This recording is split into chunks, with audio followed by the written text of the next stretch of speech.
किसी ने बड़े कमाल की बात कही है कि कभी पेड़ कटने का किस्सा ना होता अगर कुल्हाड़ी के पीछे वो लकड़ी का हिस्सा ना होता।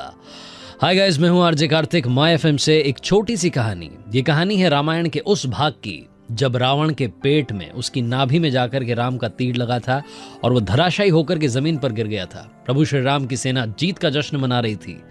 तभी श्री राम ने अपने छोटे भाई लक्ष्मण को बुलाया और कहा कि लक्ष्मण, एक काम करो, महाज्ञानी रावण इस वक्त अपनी अंतिम सांसें गिन रहा है, उसके पास जाओ और उससे उसका सारा ज्ञान लेकर के आओ, क्योंकि वो चला गया तो उसके साथ उसका ज्ञान भी चला जाएगा। लक्ष्मण को हंसी आ गई। लक्ष्मण ने कहा कि भैया माफ करें, आप ही मजाक क्यों कर रहे हैं? रावण में कहां ज्ञान हो सकता है? वो तो अहंकारी है, राक्षस है, घमंडी है, उससे क्या ज्ञान मिलेगा? श्री राम ने कहा कि बस मेरा आदेश मानो, जाकर के ज्ञान लेकर आओ। लक्ष्मण, जिनका मन नहीं था फिर भी उन्हें जाना था, भैया ने आदेश दिया था, चल करके गए और रावण के सर के पास जाकर खड़े हो गए और उससे बोले कि रावण, तुम्हारे पास जितना ज्ञान है मुझे दे दो, मेरे भैया ने मुझे तुमसे ज्ञान लेने के लिए भेजा है। रावण ने टोन सुनी, आवाज सुनी, उसे समझ में आ गया कि लक्ष्मण तो तुनक के बात कर रहा है। रावण ने अपना सर फेर लिया। लक्ष्मण को और गुस्सा आ गया। वापस आया अपने भाई के पास और आकर के कहा कि मैंने आपसे कहा था, वो घमंडी है, अहंकारी है, राक्षस है, उससे क्या ज्ञान मिलेगा? तो राम ने पूछा कि आप कहां खड़े थे? तो लक्ष्मण ने बताया कि मैं उसके सर के पास खड़ा था। प्रभु श्री राम मुस्कुराए, कुछ नहीं बोले और अब की बार खुद चले गए। लक्ष्मण अब ये सब देख रहे थे। उन्होंने देखा कि श्री राम गए और जाकर के रावण के चरणों में बैठ गए, उसे नमस्कार किया और कहा कि नमस्कार महाज्ञानी रावण, आप इस वक्त अपनी आखिरी सांसें, अंतिम सांसें गिन रहे हैं। आप इस दुनिया से अलविदा कहने वाले हैं, लेकिन जाते जाते इस दुनिया को अपना ज्ञान दे करके जाओ।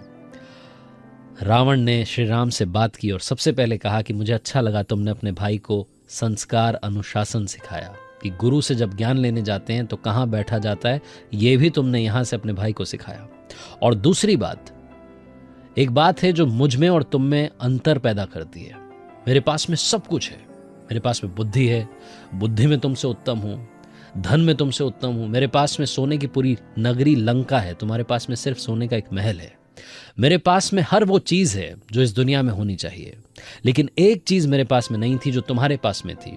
श्री राम ने निवेदन किया और फिर से पूछा कि महाराज बताएं वो क्या चीज थी जो आपके पास नहीं थी और मेरे पास थी? तो रावण ने कहा कि मेरा छोटा भाई विभीषण तुम्हारे पास आया और आकर के मेरा भेद बता दिया। उसने बता दिया कि नाभि में तीर लगेगा तो रावण की मौत होगी, और तुम्हारा छोटा भाई लक्ष्मण तुम्हारे साथ आखिरी वक्त तक डटा रहा, इस वक्त भी तुम्हारे साथ खड़ा है। यही वो अंतर है जिसकी वजह से तुम्हारी जीत हुई और मैं यहां पर धराशायी होकर के अपनी आखिरी सांसें गिन रहा हूं। मेरा अपना मेरे खिलाफ खड़ा था और तुम्हारा अपना तुम्हारे साथ खड़ा था।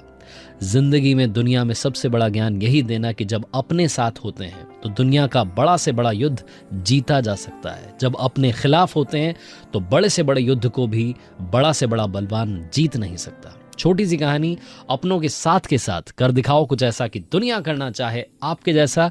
ये थी दिवाली स्पेशल स्टोरी। हर सोमवार सुबह 9:30 बजे मेरे पेज पर देखिए एक नई कहानी। और हाँ, अगर आप कुछ अच्छा सुन रहे हैं तो आप माय एफएम सुन रहे हैं। चलो आज कुछ अच्छा सुनते हैं।